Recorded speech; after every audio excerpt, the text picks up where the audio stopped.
start with any of these stories. No.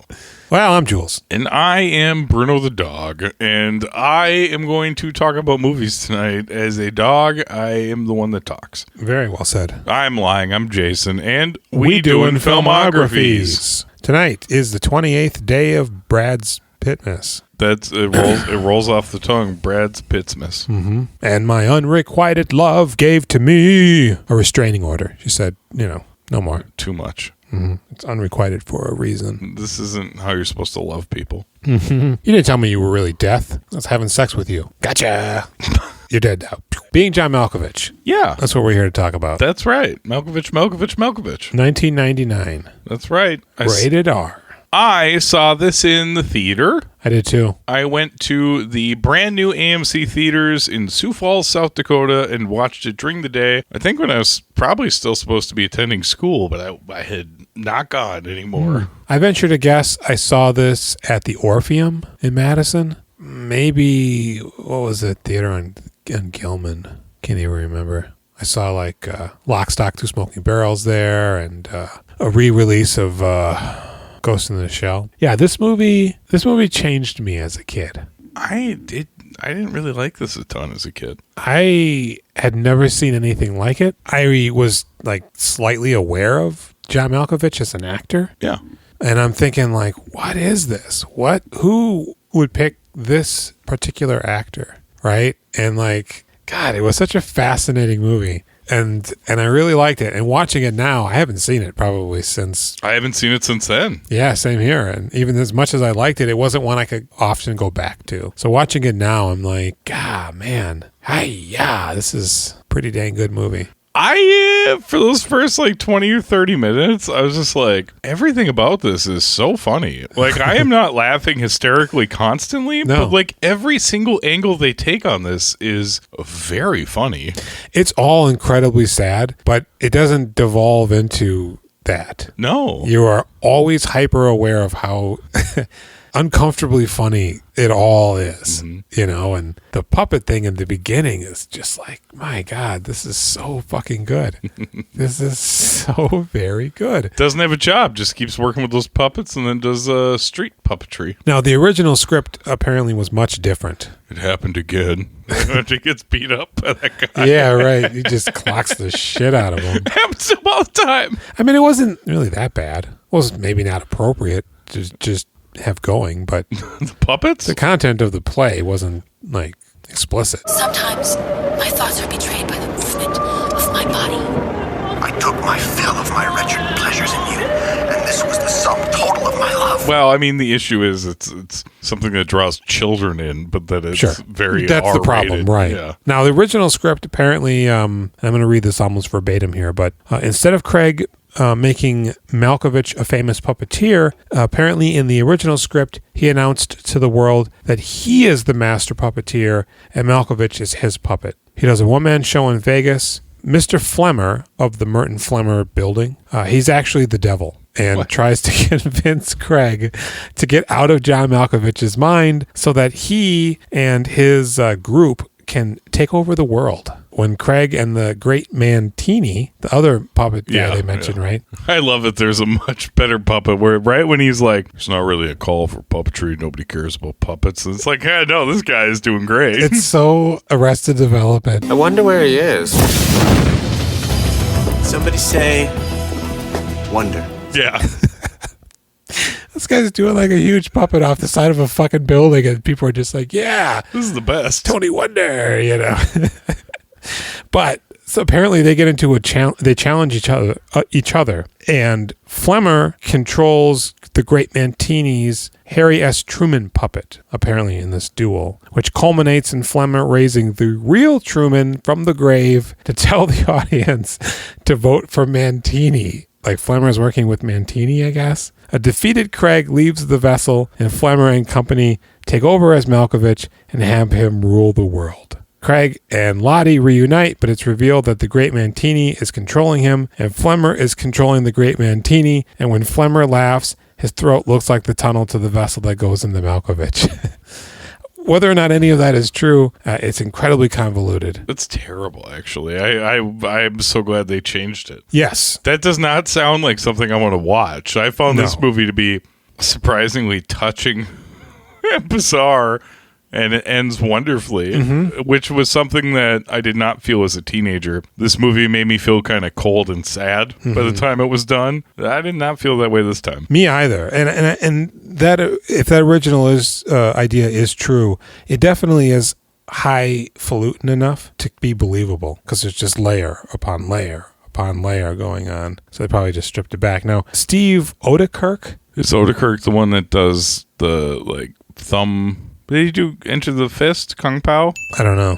Thumb Wars? Is that two separate guys? It could be him. It sounds right. The It's guy got a that weird name. Dances in, was it Blue Streak? Nothing to lose. The security guard that does the big dance while Tim Robbins and Martin Lawrence are waiting to steal something from the office building. I don't remember that. He was sent an early draft of the script way back in 1989. Oh, really? And upon reading it, immediately arranged a meeting with Charlie Kaufman. Odekirk told him he thought it was the most brilliant script he'd ever read, but also that he was certain it would never be made. Yeah. Charlie Kaufman wrote the final version of the script roughly in 1994, after his time writing for the TV show in the 90s, The Dana Carvey Show. Get a Life. The script got him more work writing for television, but studios didn't know what to do with the script. Used to working with a writing partner, Kaufman decided to collaborate with himself. That's some adaptation shit. Poetic licensing, and married two seemingly disparate ideas he had into the same script. One was of a man falling for a woman who wasn't his wife, and the other was someone finding a portal into John Malkovich's head. So he kind of congealed these two ideas and came up with the final edit of the film. Great. Probably removing it from if that devil shit was real or not. Malkovich claimed that he approached the character of John Malkovich as he would any other fictional role, and that the only thing about his real life that was reflected in the film was his wardrobe, which is also not true because they consulted with at least two members of his family and got those pictures of him, which are real. I don't remember the pictures. On the wall. Him at age 7, age 14, throughout his life. Flemmer's house? Mm-hmm. Those were real pictures that they got from his family. There's some weird theory online that Get Out is a sequel to this movie. That's stupid. And that Catherine Keener is the same character, but now the daughter in that movie is the daughter from this movie. Oh, no. Because they submerge you into your subconscious and people. And Jordan Peele, he heard about this and he goes, well, I mean, that's not true, of course, but it's an interesting idea. John Malkovich was approached about this film several times, and he loved the script, but his production crew and him felt that another actor would be better for the role. Malkovich offered to help produce the film and aid Spike Jonze in whatever he needed, but refused to star in it. Eventually, after some years, Malkovich was worn down and agreed to star in the film. Charlie Kaufman had no backup actors in mind to play anybody other than to have John Malkovich in the role.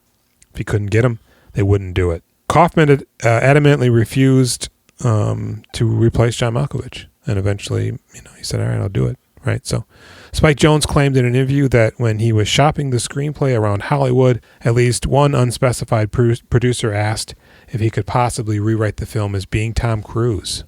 John Malkovich himself suggested that Jonze cast Tom Cruise. I don't like that.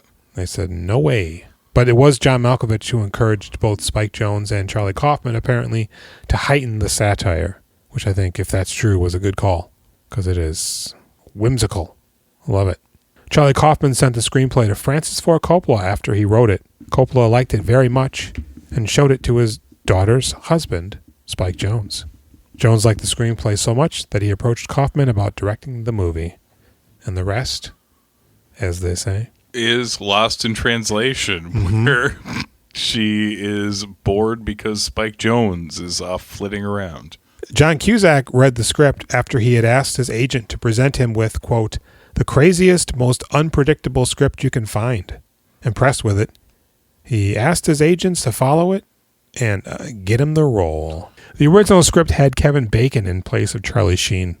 But Malkovich said, we got to get Charlie Sheen. Are they friends then? I don't know, but he recommended him. Charlie Sheen. Nope. I can't picture those two being friends. I can't either, but I buy it in here. And it feels like stunt casting when you see him. But in the role, I think he really delivers an honest portrayal of like, yeah, we're both famous, but we're also just guys and we're friends. I think I've heard that Malkovich is like really miserable making movies. Maybe he likes acting, but also detests actually having to do it. Well, he does that Steppenwolf shit, and I think that, yeah, man, making movies probably sucks. It takes 45 minutes to 4 hours to set up a shot. You do a couple of takes, and then they break down and set up the next one. Sounds fun. On stage in a play, boom, you're just barreling through it, man, and you're fucking, You're fucking on stage. It's super horny. Why don't you hit me with that synopsis? I will do that, Julian Watkins.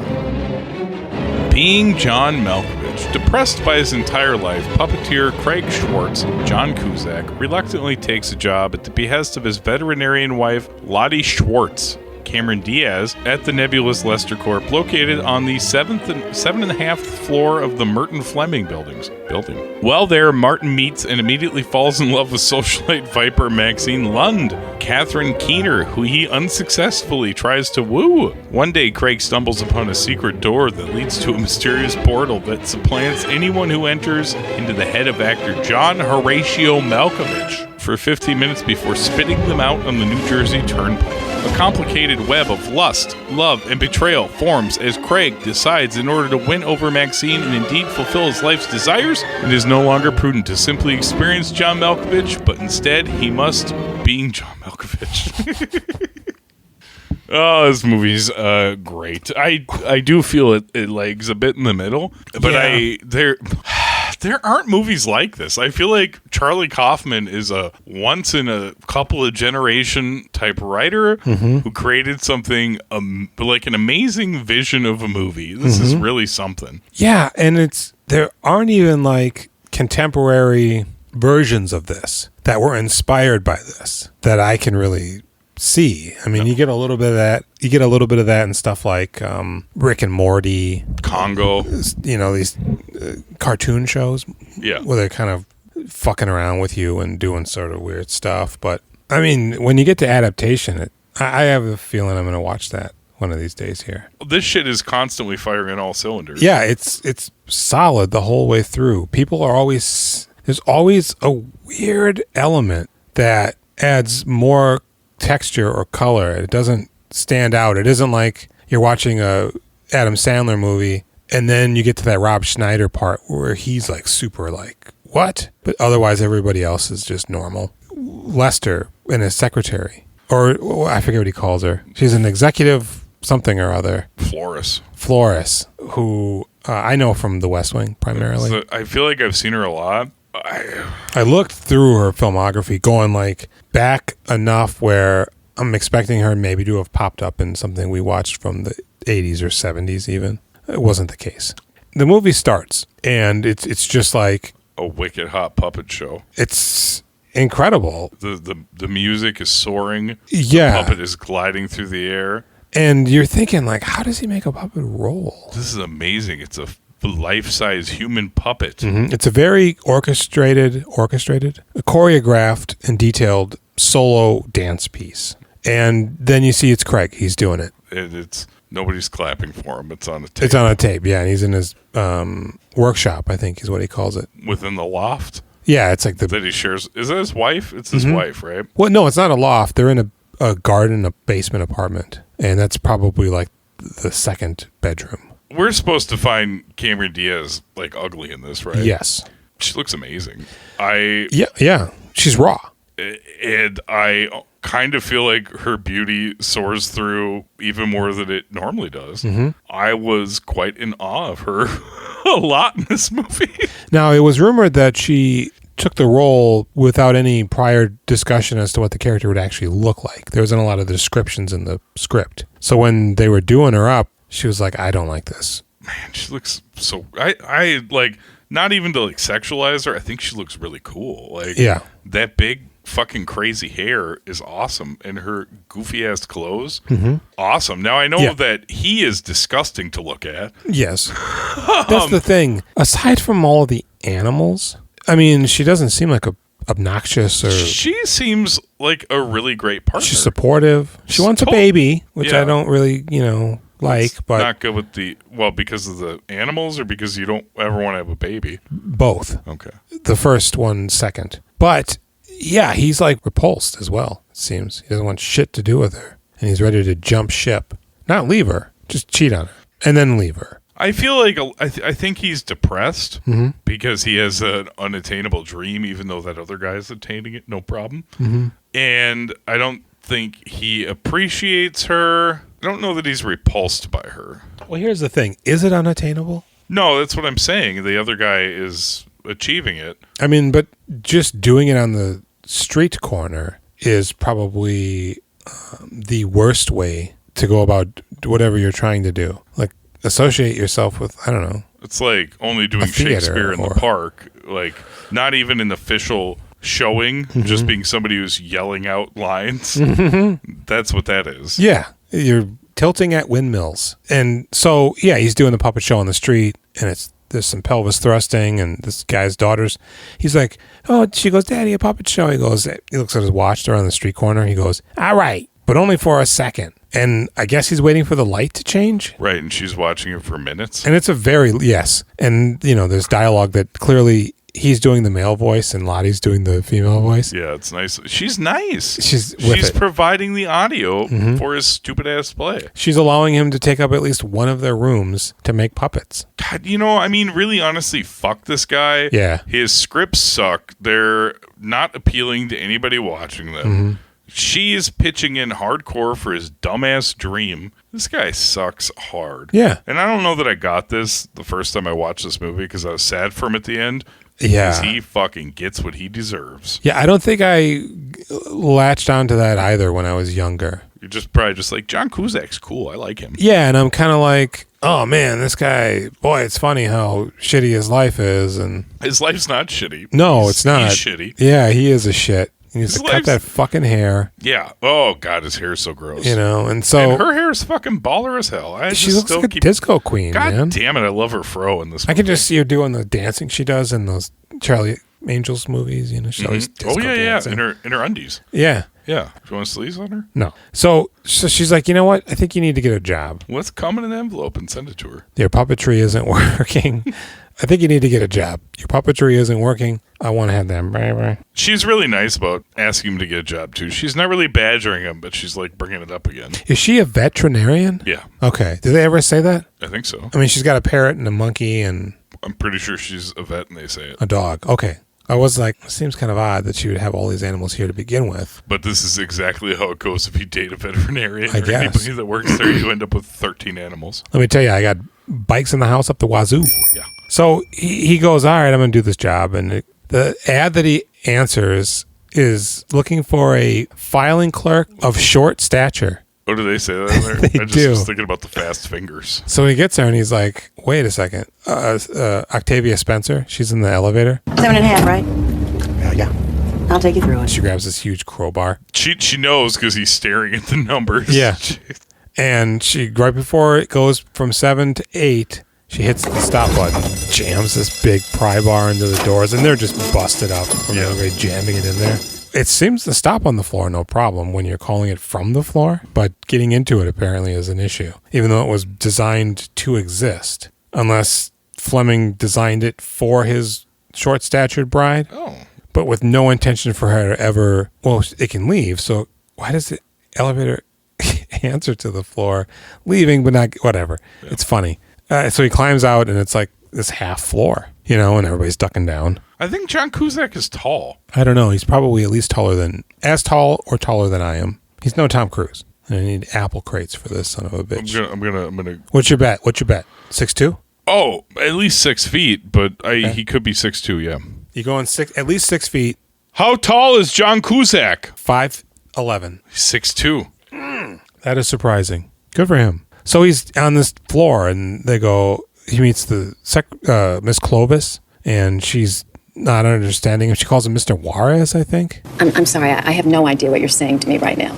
My name is Schwartz. My name is Schwartz. Is her name Flores? Flores, too. Flores Clovis. That's a good name. I like that. Is that really her name? No, I don't think so. Oh. Wouldn't it be great, though? Yeah. And so he goes to meet Lester, And he goes, "Oh, Juarez, sit down." And he goes, "No, Actually, my name is Craig Schwartz, Dr. Lester. Security! where's Juarez?" And he goes, No, it's me though. I like it when he calls security. He's like, nope, it's a misunderstanding. Yep. And he goes, "I'm sorry you have to listen to the way I speak." He goes, "What? I know you can't understand a word I'm saying." He goes, "No, I understand you just fine." Oh, you're so sweet. "Oh, you clear-hearted son of a bitch. Can you file, though? What's this?" The symbol on the left is not a letter, sir? Damn, you're good. I was trying to trick you. "Here, file this." And he's just like, He's really good. I thought It's he was insane. just going to file like normally. yeah. But he moves quick. It's a really nice detail because it's completely unnecessary. Yeah. He's incredibly good at it, but that doesn't matter at all. I really like that he's good at it. Yeah, and they don't even make a thing about it. No. I mean, Lester's enthralled, you know. Lester's also a lifelong juicer. Oh, yeah. Drinks a lot of carrot juice. Because he's 120? I think he was 105. Okay. Because if I was 80 years younger, I'd rap you on the jaw. Yeah, because he thinks he's saying rude shit to Flores. Yeah, he goes, "I'm sorry, sir. How old are you?" And Flores is like, "I really want you to fuck me." And he's like, "I'm married." Yep. And she's like, "Fuck you." And then that guy's like, "How dare you talk to Flores that way?" Mm-hmm. "I'm going to fuck you up." And he goes, No. It's cool. He goes, "Well, I juice a lot. Hey, let me tell you about how I want to have sex with Flores." I want to feel Flores's naked thighs next to mine. I want my body to inspire lust in that beautiful, complex woman. I want her to shiver with a spasm of ecstasy, Schwartz, as I penetrate her Dr. wet... Lester, while I'm flattered you would share your feelings with me, perhaps the workplace is not the most suitable environment for this type of discussion. "Well, meet me after work with juice." Honey, I've got to stay after. I have to talk to the boss about how he wants to fuck Flores. He's already tried to flirt with Catherine Keener. Who's appropriately disgusted with him. Yeah, it's unclear what she does there. Yeah. She has her own office. She doesn't work for Lester Corps. She's not filing, but No. she's just in there for the video to explain the building. Yeah, it's like not an orientation for the job. It's an orientation for the floor. Because Fleming has a small bride, and he goes, "You wee idiot." But ye and your accursed cunt can live in peace. Again, hearkening back to the fact that he was meant to be the devil, I guess I can kind of see that a little bit from that weird little video where he says that. He's a bad guy. I'm going to talk to your bride like your I'm jettisoning that child bride. I don't want that devil stuff in my head. I feel like it ruins what is quite a pure story. I really like this movie. So he runs into Maxine. Is Brad in this movie yet? Not yet. Okay. Not at all, boy. He runs into Maxine one night while he's talking to his wife to go meet Lester, and he says, "How about we get drinks tonight? If I guess your name." And she goes, "All right, whatever." And I remember loving this as a kid. It's pretty good. Bellu, Carol, Tab, Cher, Suzanne,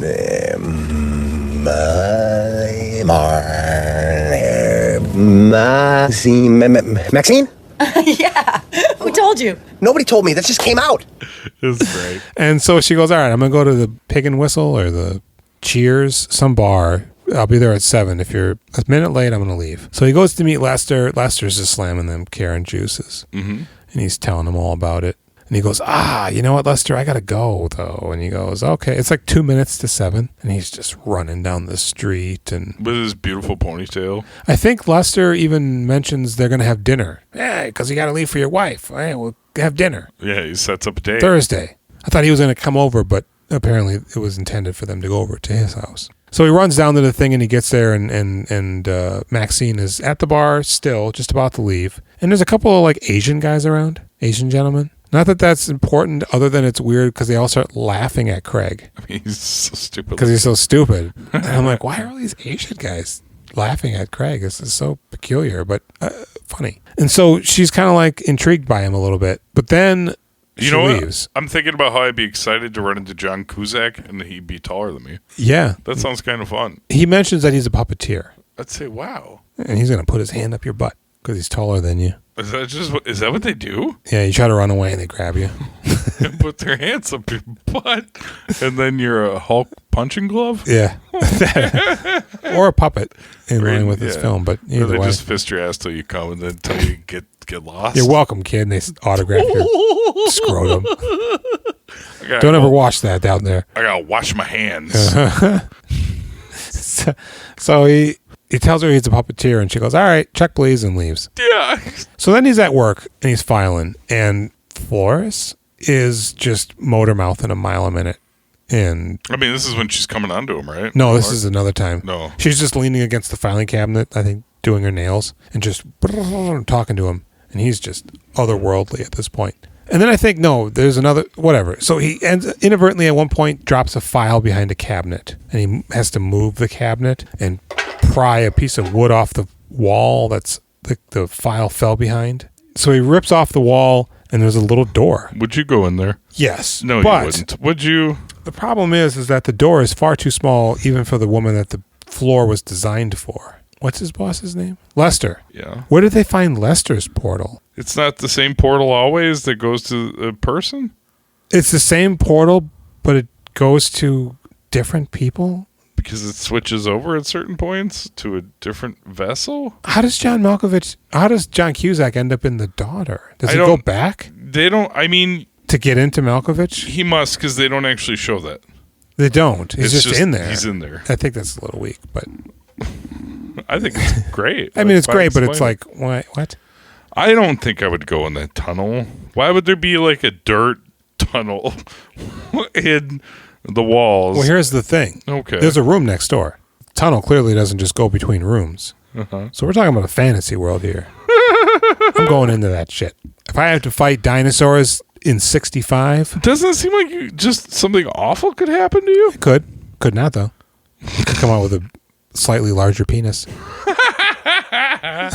Or you have no face. It's just a butt now. It's a gamble, but I'm willing to take it. And so is John Cusack. He starts crawling in. He takes a piece of wood. He starts banging around. You know, he's got the wood with him. He's going through. He steps in the muck. Well, yeah. How about that muck? It's gross. I think it's like earwax. Yeah. Here's the thing, though. It's really cool because all of a sudden the door slams. Yeah. And now you're being sucked. So he's like, wow, he's going down like a water slide. It's a really good effect and a great addition to this traversal of the whatever. So all of a sudden, boom, it's a single fisheye, and he's looking through somebody else's eyes. And the guy's eating toast, drinking coffee. Alan Rickman. Hopefully, but no. Oh. Reading the newspaper. He gets up and he goes and he looks himself in the mirror and he goes, you know, Andy, I'm looking pretty good today. It's Nick Nolte. Oh, yeah. Who's that lady over there? I don't know. Okay, I'm gone. And he goes, holy shit, I'm John Malkovich. Look at him. He's looking at himself in the mirror and I'm him. And then he's sucked out and he's shit out on the Jersey Turnpike is what happens. And he's like, what? But he didn't have the piece of wood. That's pretty funny when he brings up that piece of wood later. So he runs to Maxine and he's all just disheveled. He's definitely not clean. Down there, up there, on the sides, he's dirty all over. You do seem quite dirty when you come out. Now, I guess it's from sliding around in that tunnel. But... It's muddy. And so he goes... Or eerie. He goes, Maxine, you're never going to believe what happened. Oh my God, this happened. And she goes, bullshit. Whatever, dude. And she leaves. He gets home and Maxine calls him. And she goes, if this is true, I think we can make money on this. He goes, I don't know. You think we should exploit this? And so he goes, okay, we can do that. And then they set up the business thing and she takes out an ad in the newspaper. He goes, hey, you call it in. Maybe I should call it. She goes, absolutely not. Do you want to be somebody else? We can make that happen. JM Inc., I think is what the business is called. JW Conglomerate? Mm-hmm. Mm-hmm. So then he tells Lottie, hey, we're doing this and I have a business partner, so I'm going to be working super late, and it's going to be good for us, though. And she goes, well, let's do it. And he goes, all right, fuck it, let's go right now. So here's another question. Where is Lester Corps?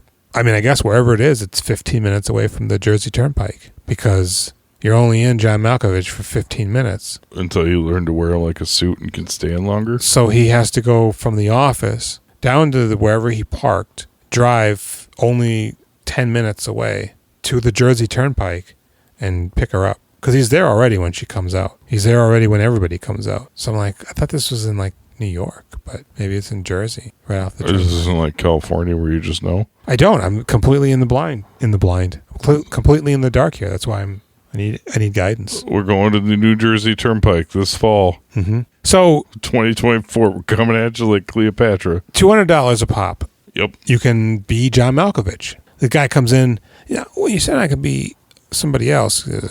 Anybody? You can be John Malkovich. Perfect. It's my second choice, but it's wonderful. I'm a fat man. I'm sad and I'm $200. He's really excited. You recognize this guy? No. Oh, really? Mm-mm. He's in a million things. He's in Deadwood. Okay. He's in that movie where they're killing Pauly Shore. He's a character actor. He's in a ton of stuff. You look him up later. Maybe I will. You're gonna be like, oh man. Oh, I feel so stupid. He's in 6 of my favorite things. Yep. He's in Dawson's Creek. Except he's not in one of the episodes. So she has a profound revelation, however, because she sees John Malkovich showering. This is not. This is very interesting. This fucking rocks her world. She goes, "Holy shit! I think I need to go again. I'm transsexual." It turns out I'm meant to have a cock. Mm-hmm. I didn't really know that until I had a cock, and now I know that my life is garbage until I have a cock again. Yeah. So she meets Maxine, because she comes over for dinner in a joint. Yep. And while Maxine's talking on the couch in between both of them, they're both just like losing their shit. And immediately they both spring and pounce on her. And this is long before Lottie is inside Malkovich while she's with Maxine, or they've already moved the Maxine play into place. I think it's before. Either way, now that Lottie knows that she's a dude, Maxine makes her fucking super horny. Lottie's in Malkovich. Maxine knows that she's in there, and she has sex with Malkovich. Hell yeah. And they're just in love now. Mm-hmm. And Craig's just losing his mind. But only when she's in Malkovich. Yeah. She ain't down with chicks, bro. I don't want to fuck you otherwise. No. But when there's two people looking at you. So Craig loses his shit, and he pulls a gun on Lottie. Oh, we're already at that point, yeah. He goes, "Tell her that you're going to meet her tonight." And she does. And so fucked up. He tapes her mouth and he handcuffs her rope and puts her in the monkey cage. Which is wildly dangerous. Absolutely. This is a very young chimp. Mm-hmm. He's got emotional problems too. Which is really fucking funny Yeah, later. He's got some latent trauma. That's so incredible when I saw that when I was a kid. And then I remembered something weird was going to happen with him. And then when it hit, I'm like, oh yeah, this is good stuff. I forgot all about that, but I was also really worried about Cameron Diaz when she kisses the monkey. Oh, that's so funny. The chimp. Yeah. I was like, she just, like, do her and this chimp now have a connection and a friendship? Is this a stage direction she was given? Or is this, like, kind of uncomfortable and the chimp wants a kiss, so she gives it a kiss? You mean when she's duct taped? Yeah. Yeah, I don't know. It seems like they're having a moment. She's playing with him. I felt like he was just like staring at her. She's like, kiss. Now he goes into Malkovich and to rape Maxine. Yeah, they're having sex, and he, what does he say? Right hand to left breast, right hand to left breast, and he does it. He goes, "Holy shit!" Yes. Holy shit! He said what I said. John Malkovich freaks out. That's not me. What the hell? And she goes, "No, it's the passion, lover." And he goes, "I know passion." That's a good impression. This ain't it. I know passion, Maxine. This ain't it. I don't know. He's a weird guy. And so he leaves. They do it again because Charlie Sheen, we're introduced to Sheen, and he goes, "Well, that sounds hot, man." Charlie, I don't know anything about the girl, man. She could be like a fucking witch or something. That's even better. Hot lesbian witches. Think about it. It's fucking genius. I think Malkovich busts them because Craig isn't taking over yet. Malkovich is like, "What's going on here?" He follows Maxine to Lester Corps and then goes up and there's a line. And what is this? "Oh, we do this, man." And he starts rushing. "No cutting!" And they're jumbling and rumbling, and everybody's like, "It's him. It's John Malkovich." And John Malkovich goes, "All right, Schwartz, what the fuck's going on here?" We operate a little business here that stimulates for our clientele the experience of being you, actually. I want to do it then. I'm sure that would pale in comparison to the actual experience. I want to do it! Mr. Hiroshi's still in there. Oh, yeah. We don't know what would happen, and let alone the fact that you're going into your own portal. I'm doing it. All right. So he does it, and now he's in a world where everybody's John Malkovich. We're not seeing it through his eyes, right? You can't. So we're seeing him in the scene. Yeah. The woman's John Malkovich, the waiter's John Malkovich, the child's John Malkovich, and everybody can only say Malkovich. Malkovich, Malkovich, Malkovich, Malkovich. Malkovich! It's like a world folding in on itself. Yeah. Malkovich. Oh, Malkovich. Right. I can't go into my own brain, you say? Malkovich or Look at that menu. What are you going to order? Malkovich. And then he freaks out. And then he gets sucked out. He falls, and then Hiroshi falls. And he goes, oh, man, that was better than last time. He's going all the time. Yeah, he's like, I love this shit. Can you imagine? He's being John Malkovich as John Malkovich is being John Malkovich. It sounds terrible. He's in John Malkovich. Surrounded by Malkovich. When Malkovich shows up at the company and is like, what's going on? Oh, yeah. I thought about that too. Everything happening leading up to the point where he is now Malkovich in Malkovich. Right. And gets to see Malkovich. Yeah, and they both come out at the same time. Boy, that's a trip. That is pretty wild. And he's just like, fuck, I'm going to sue you, Schwartz. It sounds a little scary, actually. It sounds, like your mind. I'm scared of this. Mr. Hiroshi is on some next level shit. He's the closest thing that we have to Neo at this point. He's the one. He sees that code, man. This is that year. He should have been Neo. And then when he threatens Schwartz, he starts walking away. All of a sudden, that car pulls over and beams him with that can. Mm-hmm. Fuck, he says. This is the worst day of his life, right? Maxine eventually noodles her way back in, and that's when Schwartz goes into him again, and it's like, fuck it, I'm in control now. I'm Malkovich now. Maxine, I'm in this fucking idiot. It's so interesting seeing John Malkovich playing his interpretation of John Cusack as him. It's really good. It's especially later on when it's like 9 months later or whatever. Yeah, 8 months. That's what's so wild is Charlie Kaufman, left to his own devices, I think gets a little too heady, like you were saying. Yeah. Here, it's a heady idea, but it's expressed through the performances. Right. It isn't like you're watching Philip Seymour Hoffman playing Philip Seymour Hoffman with the guy playing Philip Seymour Hoffman next to the guy. You know what I mean? It's like it's like watching Doctor Strange and the mirror worlds folding in on itself. I think people really like that movie. I don't like that movie one bit. I saw it once and was like, never again. Yeah. So, but you get all that magnetism in the performances. Because when you really start to think, you're like, wow, there's some shit going on here. Catherine Keener is in love with Lottie, but only when she's in John Malkovich. Right? John Malkovich, poor John Malkovich. I know, it's quite sad. He has a portal. He doesn't know what the fuck's going on. Lottie sees the room at Lester's house and is like, okay, something's going on here. So now John Malkovich is being controlled by John Cusack, and Catherine Keener is really fucking hot for it. I mean, she's really just kind of an opportunist, right? Oh, absolutely. Like I said, she's a socialite viper. Yeah, she doesn't give a fuck. And so she goes, hey, why don't you do a puppet show for me with John Malkovich? And we are treated to one of the most prolific, inspired solo dance performances yet captured on film. The part where he runs up on the wall and falls, that's in the trailer. I remember that. I remember being excited, like, what is going on here? His hand gestures are so stilted, and it's like he's remembering them while he's doing it, so it's like not as fluid and natural as you'd expect. And John Malkovich, God bless him, I mean, he's not like ripped or anything. He's regular. He's regular. Yeah. And he's fucking all there with it. And she's just like, oh my God, Craigie, because it's the performance that we saw the dog do at the very beginning. Yeah. And she's about it. He goes, you know what?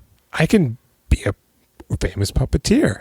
I'm puppeteering Malkovich. I can puppeteer puppets. Even though he does become renowned in the biopic documentary on TV, we see that for whatever reason, he starts doing it at like open mics at a bingo parlor instead of just doing it in front of an audience because you're famous. Well, I mean, it's the same dumb shit where he was doing it on the streets. He's an idiot. Yeah, right. Yeah, right. So he goes to his publicist and he's like, oh, this is my wife, my fiance, Maxine. And I'm not an actor anymore. I'm a puppeteer. Okay, great. And I would like to redirect my career so that from now on the name John Malkovich will be synonymous with puppets. Whatever, make a couple calls. So, yeah, now we jump 8 months ahead. Maxine's pregnant. He's got disgusting hair. He's growing it out just like long hair and an extreme comb over. And he looks insane. I love it. I love his fucking goofy, like, it's almost like he's leading with his teeth, always like, yeah. Yes. It's great. This is the performance of a person inside of a person who doesn't know how to quite be that person. That I think, in stark contrast with Joe Black, is like silly, but like it works. It's so good. Yeah, it's like all of a sudden he's Bucktooth, and Maxine clearly wants nothing to do with him. Yeah, but he's like, it's on my special. It's on, Maxine. She doesn't want to watch it at all. No, she's like, I don't even. She doesn't even answer him, and he's just loving it. And we get to the point right when I see Sean Penn. I go, okay, Brad Pitt's coming. It's got to be now, because did you guys remember this is a Brad Pitt podcast? Because I kept forgetting while I was watching this. Me like, too. No, Brad Pitt. Remember Brad Pitt? For a split second, I thought, oh, was he the guy, the first customer, but in like heavy prosthesis? Would they do that? They wouldn't do that. This movie only had like a $13 million budget or whatever. There's no way. But no. So it's like John Horatio Malkovich was an aspiring Steppenwolf actor, and he gave it all up to become a puppeteer. And did you see Gary Sinise behind him in that Steppenwolf picture? I did.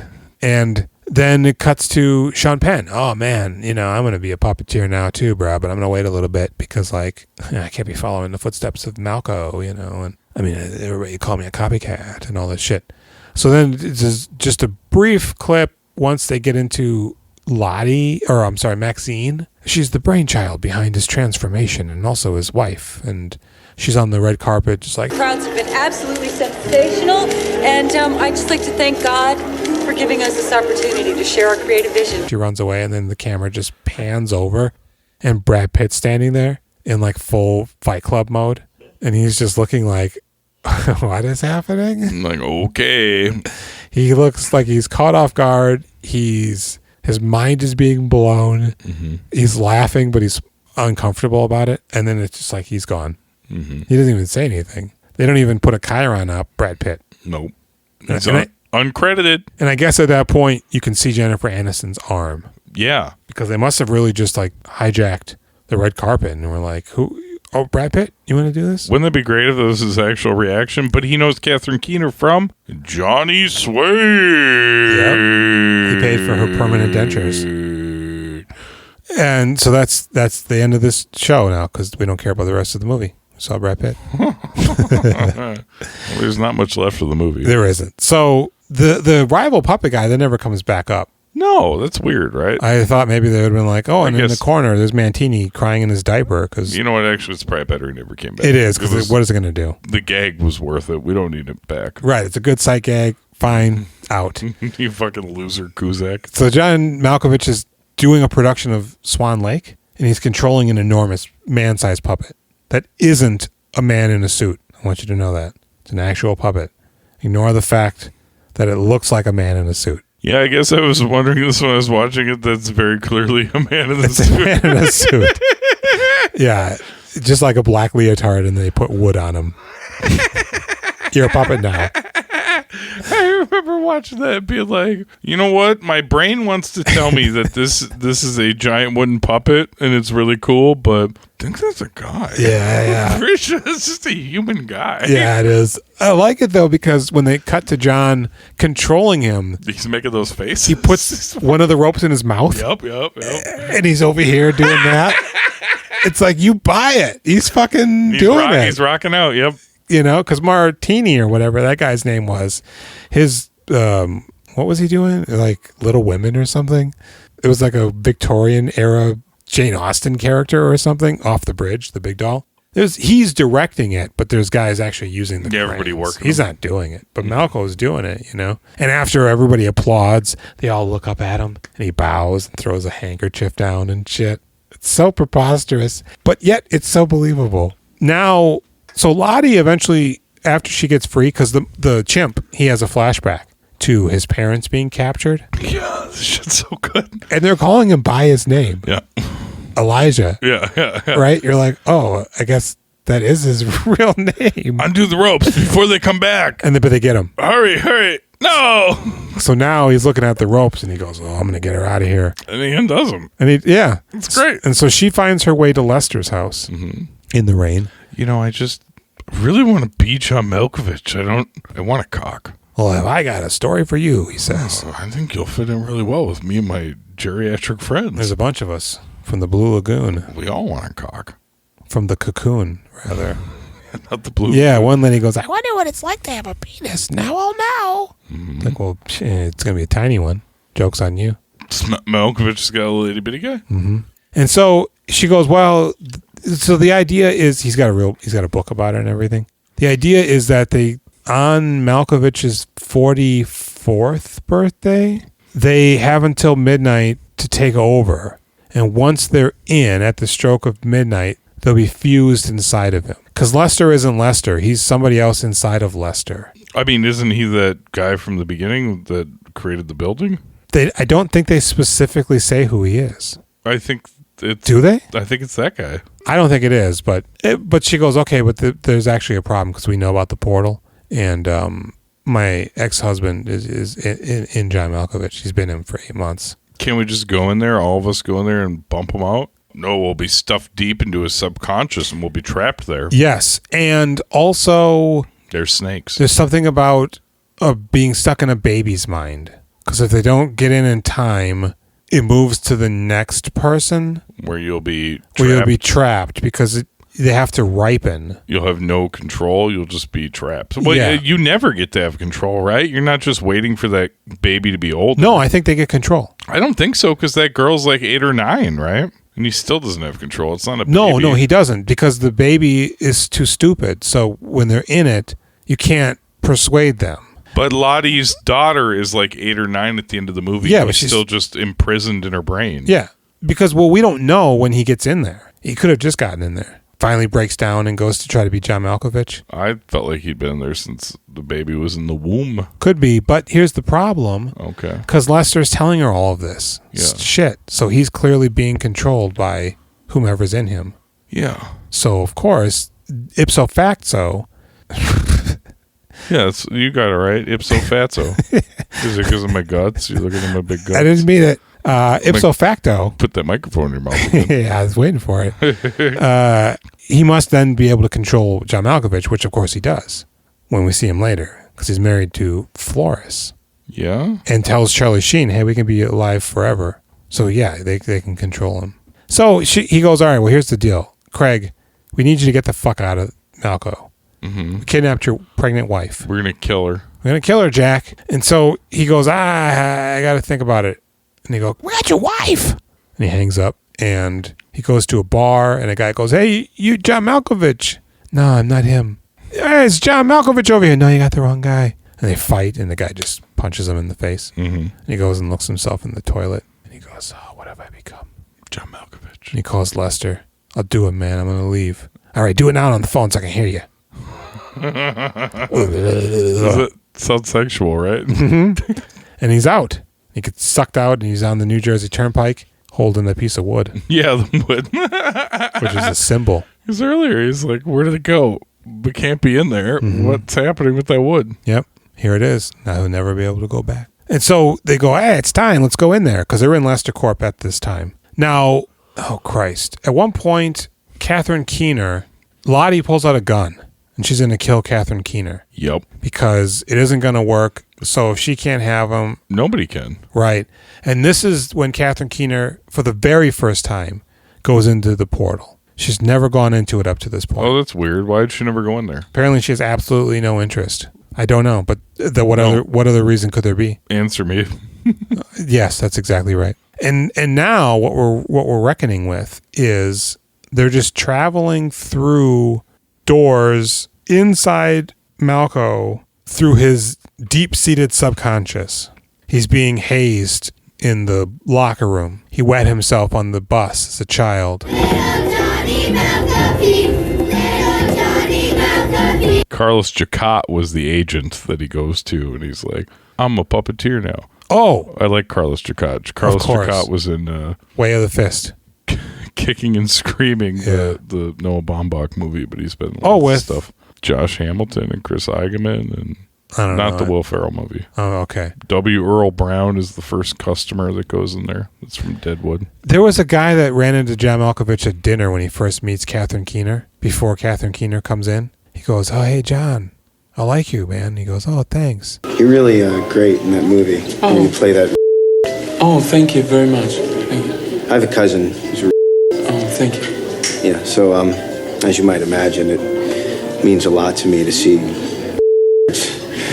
portrayed on the silver screen so compassionately. Talk about mice and men. And that guy's like, you know that guy. I can't remember who that is. He's a guy, though. I guess Spike Jonze specifically said to him, whatever you say, I want you to really lean in on the word, which I normally wouldn't say. And I'm only saying because it's specifically verbatim to this movie. Was it Richard Fancy? Yes.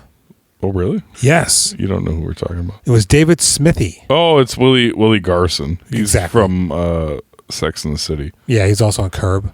Maybe. Oh, sure. The guy that fights him at the end in the bar, drunken bar, it's Gregory Sporlitter. He's also in Clay Pigeons. He's the guy that kills himself in the beginning that sets off Joaquin Phoenix's adventure with Vince Vaughn, the serial killer. Oh, I haven't seen that. He kills himself because Joaquin Phoenix has been fucking his wife. Oh. And then he's got to get rid of that body, and Vince Vaughn's like, "Hey, man, what's up?" It's a good movie. Interesting. Sorry, I had to look at the IMDb. No. I do it all the time. Couldn't do it. Couldn't help it. Couldn't Guilty do it. as Couldn't charged. help it. Pissed myself. So whenever that happens, eventually they're kicked out on the Jersey Turnpike. Oh, it is when Craig's in there. Because then they're like confessing. Catherine Keener's like, this is your baby. I didn't want to leave Malkovich because I wanted to raise your child or something. And they're in love now. And then Craig comes out and he goes, "Oh, hey, I left John Malkovich, Catherine Keener, to be with you." And she's like, to save you. It was to save you. "Fuck off." Yeah. And they get into a car. Tell him to fuck off and drive away. And then when they close the car door, you can hear her say, "He's not with us." So the guy will just drive away. Yeah. And then the old people get into John Malkovich, and Craig's just sort of left out high and dry. In the rain, looking like a loser, as usual. So at some point, because they're now in John Malkovich, the door then leads to John Malkovich's kid. But I don't think it passes on through lineage or bloodline before that. I don't know. I assumed it must have. Unless he's a descendant of Lester. It'd have to be. If Lester made the building. I don't know, man. Just don't look into it too much. No. And so just when John Malkovich is free. Will you tweet John Cusack and just say to him, "You're 6'2"? Did you know that? Mm-hmm. So Malkovich is finally free. And it's a bittersweet moment. Mm-hmm. This guy's been trapped behind John Cusack for 8 months. It's sad. He's free now. Mm-hmm. Except he's not, because now he's the old people. Yep. They come in one by one. Turns like Agent Smith. Got prune juice here at this bar. Where's that carrot juice at? Hello, young lady. We're Malkovich. So, yeah, Malkovich is old and hanging out with old Charlie Sheen. Yep. Catherine Keener and Lottie have a girl child who's now 8 or 9. And we come to find out that... Craigie. Wait a second. Are there more kids coming down here? John Malkovich, when he tells Charlie Sheen about living forever, is he not looking at photos of Catherine Keener's kid? He is. She's the next vessel. Oh, maybe. I think. So then we see them and they're laughing and kissing. We realize that John Cusack's stuck in there. Yep. Can't do anything. Oh, look away. It hurts so much. Look away. I love Catherine Keener so much. Not my wife. Yeah. Oh, that's my wife. I didn't even notice that. And so then the credits roll and it's just B-roll of the kid swimming or to a Bjork song. And the movie's over. It is. I wish I would have looked to see if there was an after credit scene. I'm sure there's not. You don't think so? No. What did you think of this movie? I like it a lot. It's really good. I get zoned out in the middle, but then I come back just as hard as I did in the beginning. First 30, wonderful. Middle 30, just fine. Last 30, phenomenal. What did you think of Eternal Sunshine of the Spotless Mind? I love Eternal Sunshine of the Spotless Mind quite a bit. Have you seen it recently? I have not. I wonder how I would feel about watching that. I think probably the same. Yeah. I think my guess is that it holds up really well. I guess Michel Gondry kind of was a Spike Jonze contemporary, right? Yeah. They did a lot of those funky. He kind of did a lot of movies that I think were good. What do you give this movie? I want to give it a 9, but that's 7 territory. I'm not going to do that. I'm going to give it an 8 just because of the minor leg, although it deserves a 9 almost because there really is nothing like this movie. Mm-hmm. This is a really clever and exciting and fun and bizarre and funny, very funny movie. Yeah. I nitpick, but that's just because what we do. Yeah. But in the heat of the moment, nothing felt wrong. No. Nothing was like, what? It was all just like, what? Everything was so original and strange. Yeah. All of the acting is great. Yep. Lester is fantastic. I don't know that guy. Give it a 9. Yeah. I'm going to unwillingly give it a 9 because it truly deserves it. I was going to give it an 8.5. It's not quite up there with... Man, I don't want to give it a 9 because Jesus' son is a 9. So was The Godfather and Godfather 2. 8.5. I can't give it that. Yeah, it's close. I think it's a delight. It's incredible, but there isn't I don't want to say there isn't an extra element that kicks it up there, but it's very much just like, here we go. Yeah, Billy Crudup's not in it. It's plateaued, and that's not bad. It doesn't need extreme highs or lows. It's just like, boom, the whole way through. Just humming. It's a big old cup of chili. Mm-hmm. Cold chili. Yeah. That Brad Pitt likes to eat. And drops rocks on you. Yeah. What do you get Brad Pitt? Honestly, I'm going to give him a 10. I felt like he was really nailing that Brad Pitt aspect of the character. Yeah, I'm going to have to give him a 10 also. You look at it and you go, that's Brad Pitt right there. Yeah. Holy shit. You're like, 1, 2, he's gone. Because I felt like Chris Penn was trying a little bit too hard. Chris Penn, Sean Penn. Sean Penn, too. Chris Penn still alive at this point, probably. Yeah, still probably doing karate. He was a karate boy. Yeah. Was he? Yeah. You ever see him in that movie? Best of the Best?